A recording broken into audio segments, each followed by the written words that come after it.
Ce qu'on peut retenir après ce mois de formation,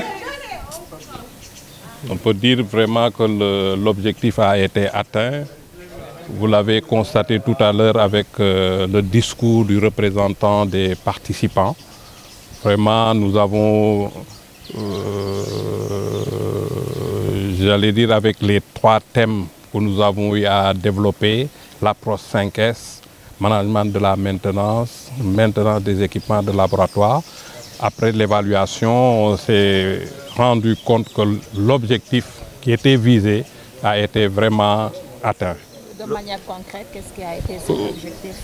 L'objectif, c'était de permettre aux étudiants d'acquérir des connaissances dans ce domaine, surtout pratiques, parce que la formation n'était pas théorique seulement. Nous avons eu à faire vraiment une bonne partie de pratiques sur les équipements de laboratoire.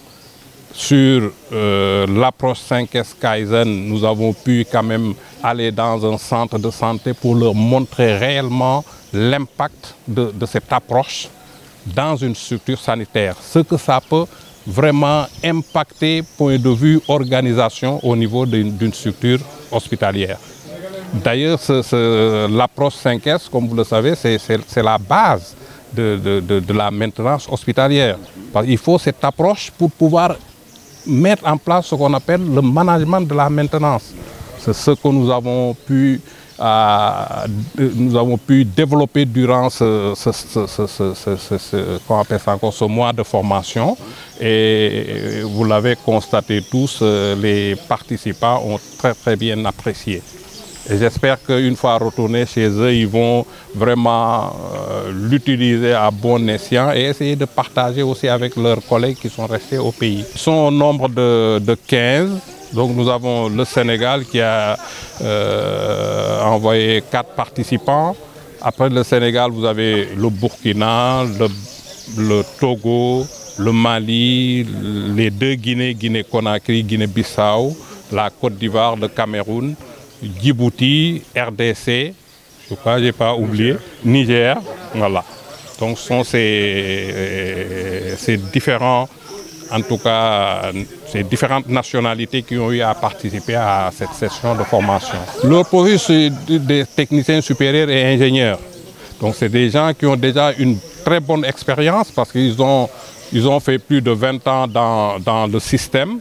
Donc, d'ailleurs, c'est ce qui nous a permis de mieux dérouler cette formation. Parce qu'on a beaucoup échangé compte tenu des différentes expériences pour pouvoir vraiment sortir avec, en tout cas, un bénéfice qui permettra demain de mettre les équipements disponibles, parce que c'est ce que nous visons au finish, rendre disponibles les équipements pour le bénéfice de nos populations.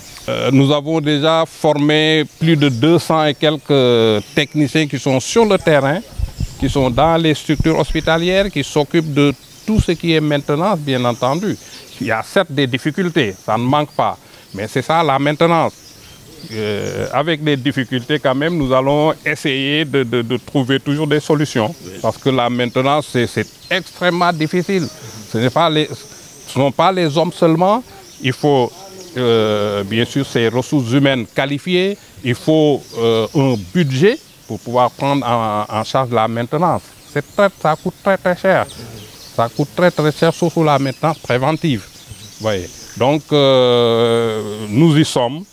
Et je crois que nous sommes vraiment sur la bonne voie et puis avec la conjugaison de tous les efforts au niveau du ministère de la Santé, nous allons vraiment la réussir, cette maintenance. Pendant les 1 mois, on a abordé les 5S, la maintenance, le management de la maintenance et effectivement, on a eu à travailler sur les équipements du laboratoire. Franchement, c'était vraiment bien et nous tenons à dire merci au directeur pour ce centre, pour tout ce qu'ils ont fait. En tout cas, les formateurs étaient à la hauteur. Bon, c'est des trucs, peut-être on aurait dit qu'on aurait dû avoir ça un peu plus tôt. Parce que nous avons fait 20 ans de carrière et je vois qu'il y a beaucoup de choses quand même qui me manquaient. Donc vraiment, je tiens à remercier, comme pour ne pas me répéter, le centre Et ce que j'ai appris, j'ai beaucoup appris beaucoup au Sénégal, l'humilité du Sénégal, des Sénégalais, des Sénégalaises, du directeur. Tu étais vraiment à nos côtés. Il n'y a pas eu de problème pendant cette formation. Franchement, c'était la joie. L'entente entre les formateurs et nous, l'entente entre les différents pays. Il n'y a pas eu un jour où un participant s'est plaint de l'autre. Franchement, on part avec une bonne famille. Et j'ai vu que vraiment, le Sénégal a copié le Japon. J'ai eu la chance d'aller au Japon. J'ai vu l'humilité des Japonais. Je suis venu ici, j'ai vu l'humilité des Sénégalais. Quand je vois les formateurs, je souris parce que je sais en fond intérieur que vraiment c'est le Japon qui a formé le Sénégal. Et ce que je tenais à dire aussi au directeur, c'est que vous avez un grand héritage. Vous avez un héritage que vous devez préserver pour toujours. Parce que nous aussi, je souhaiterais que cette formation soit délocalisée en Côte d'Ivoire. Voilà, c'est ce que nous on souhaite. Donc, pour ne pas me répéter encore, vous avez un héritage que vous devez préserver pour l'avenir de l'Afrique. Bon, Dieu merci que déjà, il y a un projet pour rénover les bâtiments, pour encore revoir les modules, c'est déjà bon. Les professeurs en avaient débattu déjà. L'Afrique doit passer maintenant au stade de la conception. On a vu avec l'arrivée de la Covid-19 qu'il y a des éléments simples, on n'avait pas besoin d'attendre l'Europe. Donc je souhaiterais que les jours à venir, il faudrait que les modules soient revus pour déjà, à partir après le bac, ce centre commence à former les étudiants pour la conception.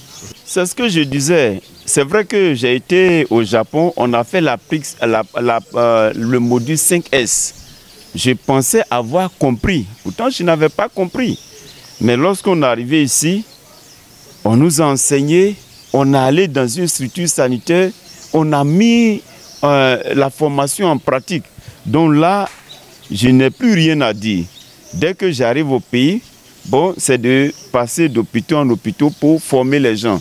Maintenant, comme vous l'avez dit aussi, moi j'avais un gros souci sur l'appel d'offres, c'est-à-dire la rédaction des cahiers d'appel d'offres. Donc c'était un souci pour moi. Mais avec les professeurs, ils nous ont expliqué en détail. Donc là, je n'ai pas de souci aujourd'hui. Si je me retrouve en face d'un cahier d'appel d'offres ou bien un contrat de maintenance qui n'est pas bien coordonné, je sais déjà comment réorganiser rapidement. Voilà, au niveau des équipements du laboratoire, ils nous ont donné le principe général. Donc, arrivé là-bas, je peux former. Dès que j'arrive, ce n'est pas une affaire de dire, je vais attendre le mois prochain. Non, non, non. J'arrive en Côte d'Ivoire samedi, lundi déjà. Je mets en place un plan d'action et de structure en structure, former les techniciens qui sont, puisque moi, nous, le CRIEM d'Abidjan couvre carrément 5 régions. Tous les techniciens, je vais commencer à les former. Et les hôpitaux, on va commencer d'abord, je vais former le staff auprès de moi pour l'approche 5S. Parce qu'évidemment, ils vont dire qu'ils connaissent. Voilà, comme moi, quand j'ai fait au Sénégal, au Japon, je pensais que je connaissais. Mais je n'ai pas pu mettre en œuvre jusqu'à ce que je vienne. Donc ceux qui sont autour de moi, je vais les former à la pratique. Et puis on va commencer à envahir les hôpitaux de la Côte d'Ivoire. Ça, je suis sûr que ça sera fait. Pas l'année prochaine, mais le mois d'août, on va commencer. Ouais.